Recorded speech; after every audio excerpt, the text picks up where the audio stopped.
sibuyele futhi balaleli bokhozi. No, ngesikhathi I was not even stopping to any stop switch, any report. Because my focus to me ukuthi ngikwazi ukusinda. Ngaleso sikhathi ngibona amaphoyisa ngawatshela ukuthi sengilimele and ngawatshela ukuthi ngi-escorteni ngiya esibhedlela. Ingiyadala ngithi ngiya esibhedlela. Angifunanga ukuthi ngithi ngiya e-CR emaphoyiseni because amaphoyisa azothi akubize ambulance. Ngesikhathi kubize ambulance isikhathi izinto zizodileya ngize ngidlule emhlabeni ngoba ngangizimele kakhulu. So ngabatshela ukuthi ngiya kulesibhedlela lesi. Ngasisho ngegama lesibhedlela. Ngaleso sikhathi ngadisappear phambi kwami because ngimanager i-injury ukulimala, ngimanage isikhathi, ngimanage isikhathi sokuphefumula kwami ukuthi bangithole besakwazi ukungisiza. Ngakumanage lokho ngathi ngayofika egethini lesibhedlela emhlangala ngafika khona bangi-assista khona. Ngicabanga ukuthi ukuhlangana kwakho nje wabona amaphoyisa nengqondo yakhe isebenza ukuthi angibatshela ukuthi sengilimele ngilandeleni ngemuva ungasafisa ukuba ingqondo yakhe isekuthenini angiphilele iAfrica, angiphilele iSouth Africa, angiphilele umlazi, angiphilele uKwaZulu Natal nazo zonke izifundazwe eNingizimu Afrika. Njoba bengishilo umsakazo ukuthi kunesikhathi la kudingeka khona wena ukuthi usitende usukume uzilwele wena. It was loso sikhathi nami kwakuyinto engase ngibhekene nayo efuna ukuthi ngisebenzise ukuhlakanipha not ienga ukudinwa. Ekizwe ngaba focus ngathi lokho sekwenzekile kudlulile. Ifocus manje ukuthi ngisizakale, ngibone ukuthi ngizofika ngiphephile, ngizosizakala but ekwafika ukubili ukuthi mingiya e-police station will take time. Into ebalekile ukusinda manje ukuthi mengisindile ikona ekuzokwazi ukuthi kusiphilise isizwe. Uyafika esibhedlela kudideka ama security, kudideka bonke abantu, kwagijima onesi, kwagijima odokotela bebona umuntu ezilethile. Ukubonga nje kubahlengikazi, ngiyazi ukuthi basesikhathini sengcindezi sobhubhane leCovid-19 isoloko kwasuka ngonyaka odlule babona abantu bedlula phambi kwabo, abanye begula. Ungathini nje kwezempilo? Ngingasho nje ngithi ezempilo esinazo eSouth Africa sisezingeni eliphezulu. Ngifanele siyibonge bakhona kwethu. Akufanele kuthiwe khona umuntu obambe inkunzi umhlengikazi noma wabulala umhlengikazi ngoba lo muntu ubulala isizwe. Uma ubulala umhlengikazi ubulala isizwe ngoba siphila under izifo eziningi emhlabeni ezidinga abahlengikazi. Izinga abalenza emhlanga hospital likwelinye izinga ongakazi ulibona.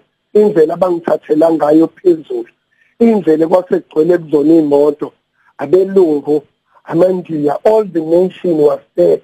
Wonke abelungu bakomhlanga la ngihlala khona angazi basebenze ngane. In the nation they stand up, they drop their car, they go to Mhlanga hospital. It was amazing to me.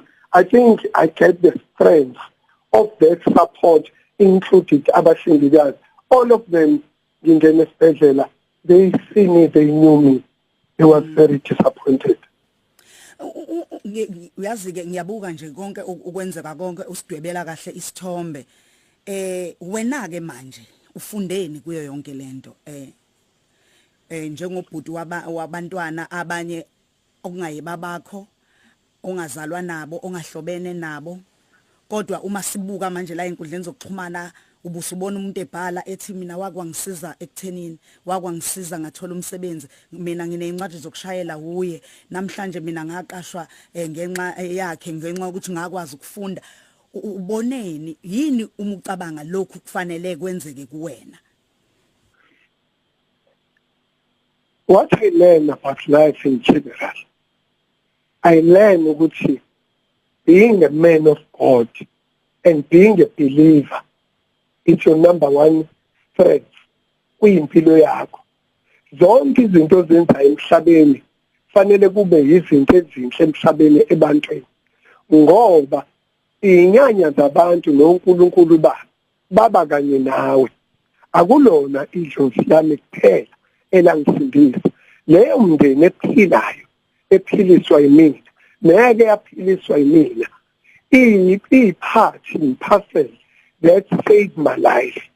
Those people abaseyikoleni abafundayo abakhokhele uMax yiba abanqabile, labo bantu abagraduateile abakhokhele uMax yiba abanqabile, labo gogo abathi njalo mekokhisimuthi beze kuMax abasize banqabile, labo business engisebenza abasebenzi bami ababala ko-300 enginabo bakhale inyembe banqaba.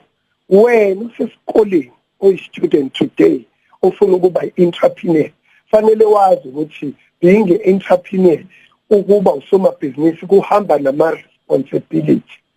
Ama-responsibility lokho kwenzeka kumina is one of the responsibility ye-success, yokuthi if you're successful kwination yethu thina abantu abamnyama, normally sekugcine sekuba normal ukuthi umuntu ufanele assassinate ongusomabhizinisi omnyama.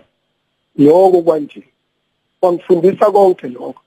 I-support engiyitholile, I never knew ukuthi izinto engizenzile for the journey of my life in business, it touches people's hearts.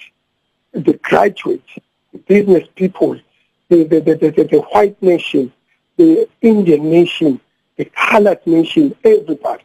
I saw and I never believed. And in the phone ubonga to those people abakhethekile. Usandile Zongo businessman wasemlando, Black Coffee business wasemlando, Dr. Ivan Khoza baba kimi and role model, Manto Mashala umdlala wami, Sean Mamkhize, Baba entire Baba family, Mandla Kaba. The issue is in the statement. The police, the police cluster of the government, as you know, General Pelipele, Sigile Mbalula, Ronald Lamula, even former President Jacob Zuma, they sent the messages.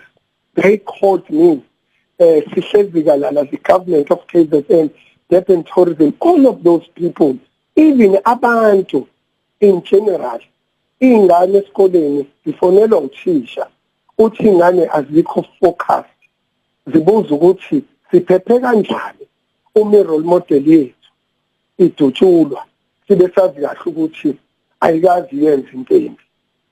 So lolu hlelo enlenze namhlanje ukuthi ngikhulume nabo abantu, ngiyacela lozo ingane esikoleni ziqhubeke zibe ne-faith. Impilo iwi-youth, i-youth can change this country.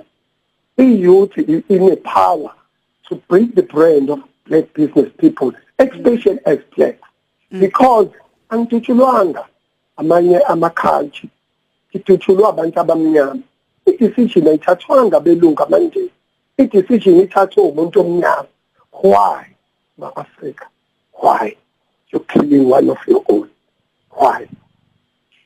Sesivala nje ngiyathemba ukuthi ubonile ukuthi uthandwa kangakanani.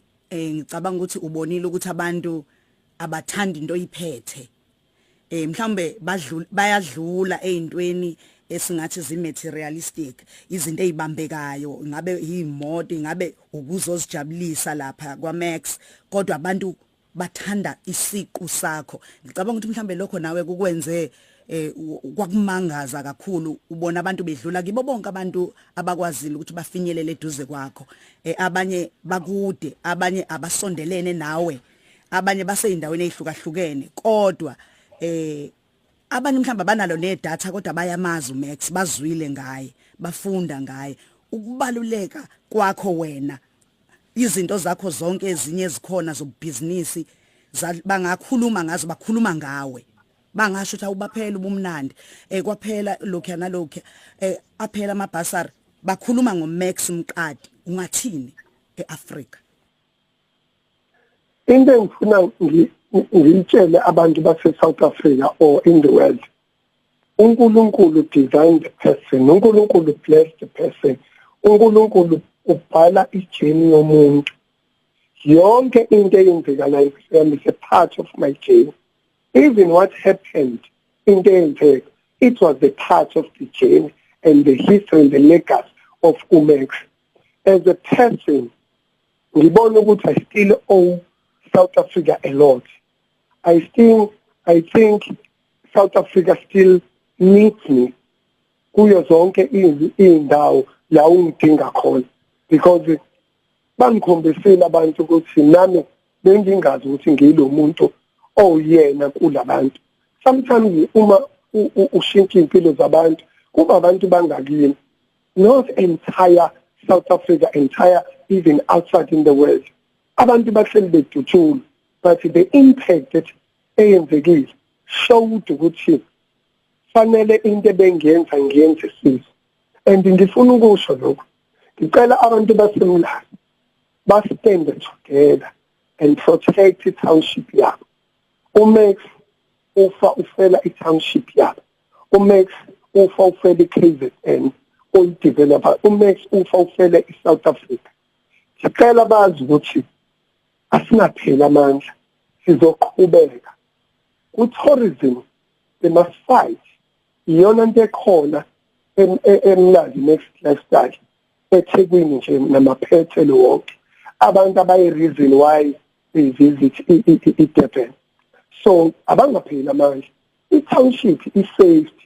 It's just an incident. Ingozi eyenzekile ngaleso sikhathi. I-transition izoba safety ngoba thina sizozinikela ukuthi siyi-protect. Uhleli kanjani wazi ukuthi uyazi ukuthi ubani wabulala uSpanibani kodwa usho lutho amaphoyisa akhona? How do you feel ukuthi usibabaka Spanibani ingazi zakhona elambeni? Mina ngiyazi wabulawa awatsheli. Wena oyiphoyisa ufeel unjani uthatha i-bribe yokuthi ku-expose abantu abenza ukuba babulala abantu, ubulala ikala ngamabomu? Are you involved? Are you loving South Africa as we love South Africa? What type of a police?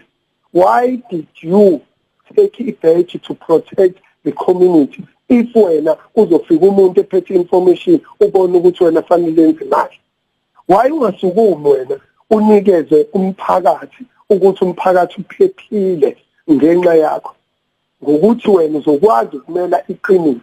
Why uma uyiphoyisa noma uwumuntu noma umphakathi? Because the South Africa ishoda ngama-leaders.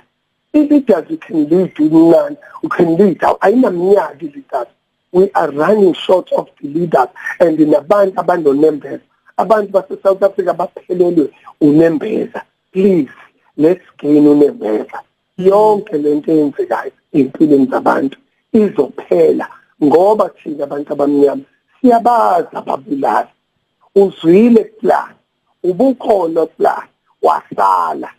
Hambe emaphoyiseni uyosho ukuthi ubani oshayile uSpanibani. Amaphoyisa adlala indima yabo. Emndenini elakho nje lokugcina, emndenini wakho ngundodakazi wakho na emndenini wonke nje uzalo lonke ngicabanga ukuthi kube buhlungu kakhulu, kodwa baphinde bajabula uma bethola ukuthi nakho uyaphila futhi nabo bayakuzwa uyaphila nabakude bakulalele noma ningekho ndawonye. Ungathini emndenini wakini ke manje? Ngithi umndeni wami ngicela uqine ube nethemba. Ngiyawazi ukuthi unethemba ngami, usewubonile uNkulunkulu izinto azenzile engidlule kuzona. Bayathatha bangakubalisela each and every day. Umndeni wami uyazi ukuthi mina ngumuntu wabantu, waze wanginikela ebantwini njengoMandela enikelwa abantu bakhe banikele ebantwini ngoba babe sebembonile ukuthi akuyena wethu, umuntu lo wabantu, umuntu uNkulunkulu amnika ukuthi akayohola iSouth Africa ibe la ikade ikhona. Nami I'm one of those people. La umndeni wami wanginikela ukuthi siyambona ubhuti, siyambona ubaba ukuthi umuntu wabantu, akaze abe ngisho nesikhathi sefamily trying to change i-life yabanye abantu. Ngithi umndeni wami uqhubeke ungisupport, ungibeke emthandazweni njengoba ungisupport, kodwa abekho abantu abawumndeni bakho abahlula abantu ongabazi nabantu base-South Africa. Sometimes your family can be dangerous more than other people, but abantu bakithi they always with me, and ngiyacela abantu bonke base South Africa bangikhombisa uthando engakaze ngilibone. Ngiphila nje ngiphiliswa yibona nemthandazo yabo. I was so touched mfana osebenza kwami engathini engibona ethi mlungu ngikhalile ngayikhaya ngashisa amakhandlela ngathi umlungu akakwazi ukungishiya kanje. My life I never pay the pay slip ngisebenza engadini kodwa ngile pay slip ngisebenza engadini ngisho ekhaya bakhala. How many of those people abakhalile abasebenzi bami basaba ufonela uma beke bafona basefane bakhala? So lezo inyembezi zonke ufila kanjani wena? Lezo mbhalo ebhale ku social network, how do you feel ukade uyiphathi yokuthi ku-associate UMax kodwa uthula usho ukuthi siyabonga kakhulu ngokuthi nje